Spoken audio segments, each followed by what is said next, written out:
Hello friends, YouTube channel study के पर आज हम लोग डिस्कस करेंगे ब्रह्मांड यूनिवर्स। जानेंगे इसमें कौन कौन से इंपॉर्टेंट फैक्ट बनेंगे जो एग्जाम्स में पूछे जाएंगे। सीधे टू द पॉइंट उन फैक्ट पर हम लोग बातचीत करेंगे, फालतू की कोई बातचीत नहीं। सीधे जैसे जानते हैं कि ब्रह्मांड किसे कहा जाता है, तो एक सूक्ष्मतम अणुओं से लेकर विशालतम या महाकाय आकाश गंगाओं के सम्मिलित स्वरूप को हम लोग ब्रह्मांड कहते हैं। अगर उत्पत्ति के संदर्भ में बात की जाए, ब्रह्मांड की उत्पत्ति एक सूक्ष्म बिंदु से होती है जिसे विलक्षणता का बिंदु कहते हैं। ब्रह्मांड की उत्पत्ति से संबंधित तमाम सिद्धांत आए, लेकिन सर्वमान्य सिद्धांत महाविस्फोट सिद्धांत को माना जाता है। किसको माना जाता है? महाविस्फोट सिद्धांत माना जाता है।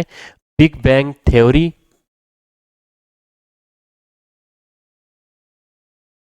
बिग बैंग थ्योरी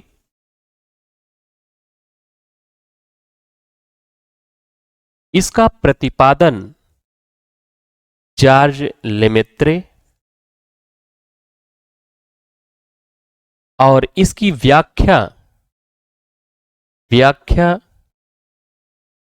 1967 में वेगनर ने की।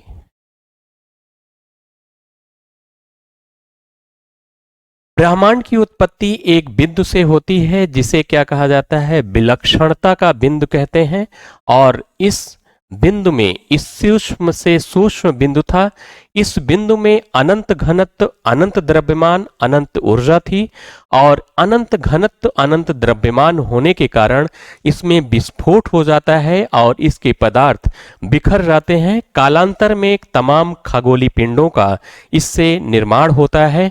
अगर प्रश्न करें कि क्या ब्रह्मांड लगातार विस्तारित हो रहा है, फैल रहा है, तो हाँ, लगातार ब्रह्मांड फैल रहा है।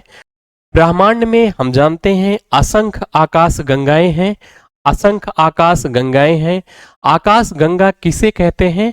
तारों का ऐसा समूह, तारों का ऐसा समूह, तारों का ऐसा समूह जो तारा निर्माण प्रक्रिया का गैस पुंज है।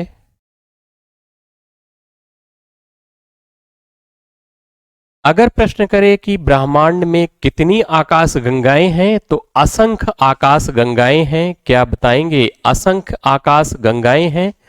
10 की घात 11 आकाश गंगाएं कह सकते हैं। हमारा सौरमंडल जिसमें स्थित है, उस आकाश गंगा का अगर नाम पूछे, उस आकाश गंगा या मंदाकिनी, हमारी आकाश गंगा को कई नामों से जाना जाता है।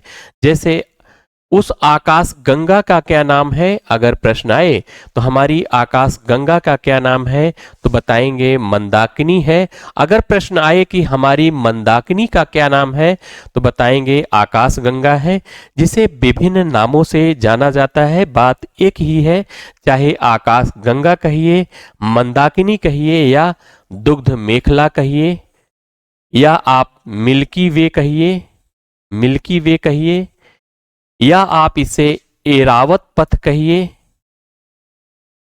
या क्षीर मार्ग भी कह सकते हैं।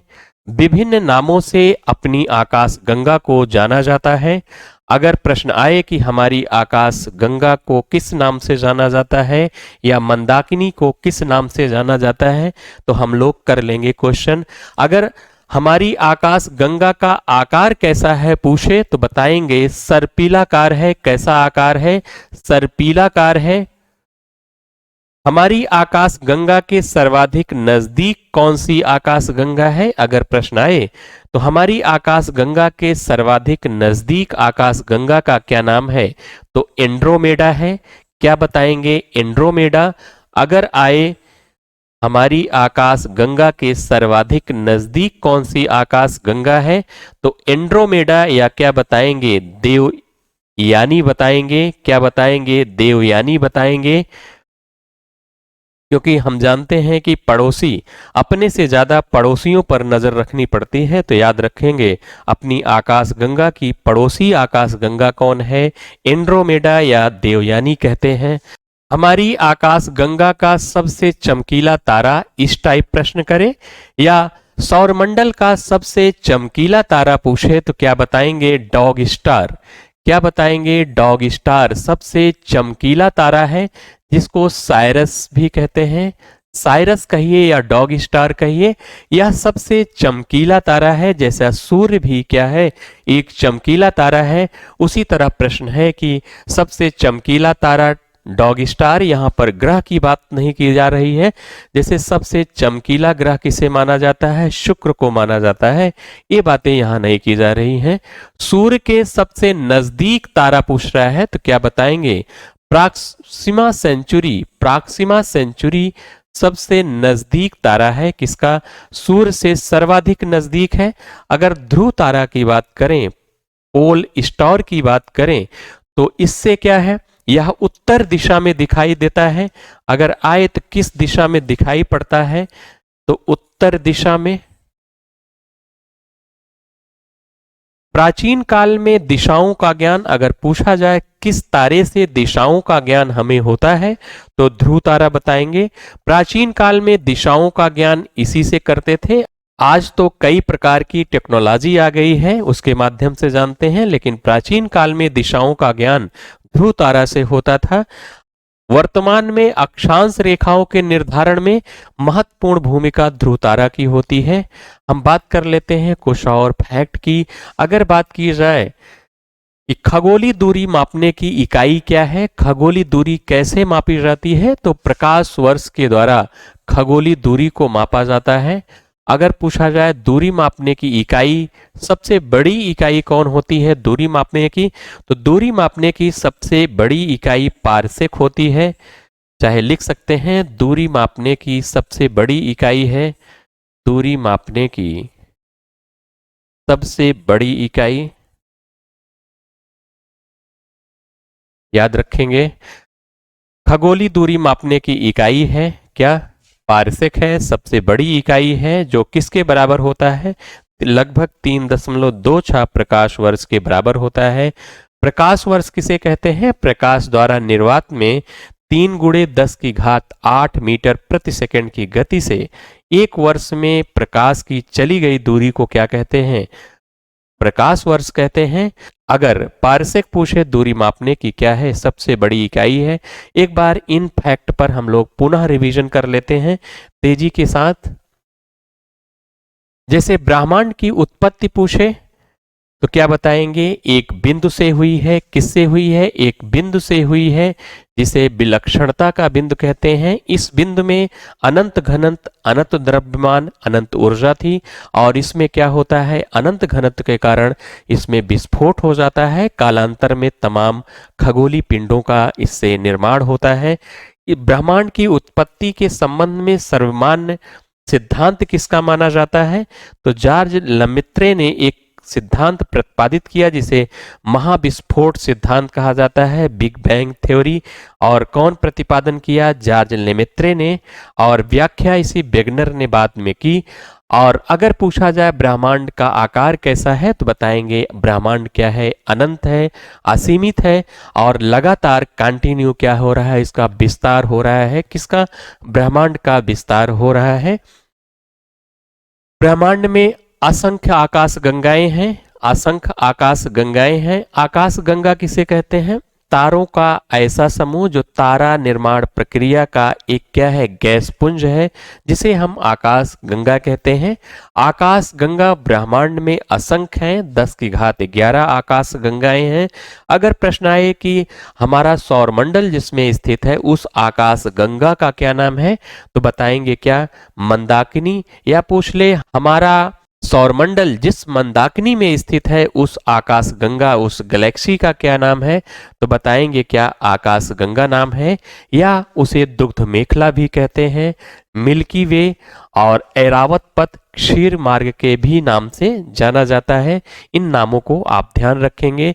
अपनी आकाश गंगा, जो अपनी मंदाकिनी या अपनी आकाश गंगा है, उसके नजदीक कौन सी आकाश गंगा है? पड़ोसी आकाश गंगा कौन सी है? उसका नाम है देवयानी या एंड्रोमेडा कहते हैं। क्या नाम है? एंड्रोमेडा। इसको भी याद रखेंगे। नेक्स्ट देखते हैं, हमारी आकाश गंगा का सबसे चमकीला तारा अगर पूछे तो क्या बताएंगे? डॉग स्टार या साइरस बताएंगे।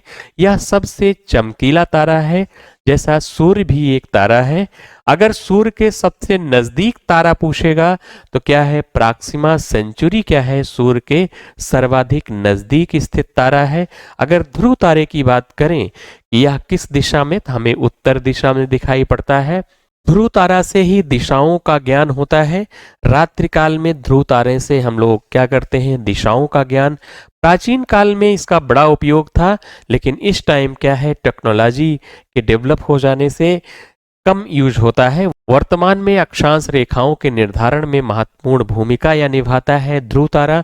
हम लोगों ने कुछ फैक्ट की बात की ब्रह्मांड से, बिना समय गंवाए अगर प्रश्न करे कि खगोलीय दूरी मापने की सबसे बड़ी इकाई क्या है, तो पारसेक, या दूरी मापने की सबसे बड़ी इकाई पूछे तो क्या बताएंगे? पारसेक बताएंगे। नेक्स्ट, ब्रह्मांड से संबंधित अन्य महत्वपूर्ण बिंदु को हम लोग देखते हैं। ब्रह्मांड के अध्ययन को कॉस्मोलॉजी के नाम से जाना जाता है। बिग बैंग सिद्धांत या महाविस्फोट सिद्धांत ब्रह्मांड के उत्पत्ति की व्याख्या करता है। इस सिद्धांत का प्रतिपादन जॉर्ज लेमेंतेर ने किया था। बाद में इसकी व्याख्या वेगनर ने की। ब्लैक होल, श्याम बीवर या कृष्ण बीवर, सारे विकिरण जो इसके पास से प्रवाहित होते हैं उनका अवशोषण करता है। पृथ्वी पश्चिम से पूर्व की ओर घूम रही है। इस कारण तारे पूर्व से पश्चिम दिशा में ज्यादा दिखाई देते हैं। पल्सर क्या है? तेजी से घूमने वाले तारे। नक्षत्र एक निश्चित आकृति में व्यवस्थित ताराओं का समूह है। हमारी आकाश गंगा की आकृति स्पाइरल या सर्पिलाकार है और इसे सबसे पहले गैलीलियो ने देखा था। इससे संबंधित हम लोग कुछ क्वेश्चन की बात करते हैं, जैसे तारों के मध्य दूरी ज्ञात करने की इकाई क्या है? तो इसमें दिया है स्टीलर मील, गैलेक्टिक इकाई, प्रकाश वर्ष और कॉस्मिक किलोमीटर। तो दूरी मापने की इकाई इसमें क्या है? तारों को कैसे, इनके बीच की दूरी को मापा जाता है, प्रकाश वर्ष मापा जाता है। फिलहाल दूरी मापने की सबसे बड़ी इकाई पारसेक होती है। नेक्स्ट क्वेश्चन की ओर बढ़ते हैं। सुपरनोवा क्या है? एक मृतप्राय तारा है। एक मृतप्राय तारा को सुपरनोवा के नाम से जानते हैं। बिग बैंग सिद्धांत निम्नलिखित के उद्भव की व्याख्या करता है। महाद्वीपीय विस्थापन से, ब्रह्मांड की उत्पत्ति से। तो ब्रह्मांड की उत्पत्ति से संबंधित है बिग बैंग सिद्धांत। नेक्स्ट वीडियो में पुनः मिलते हैं। Thank you.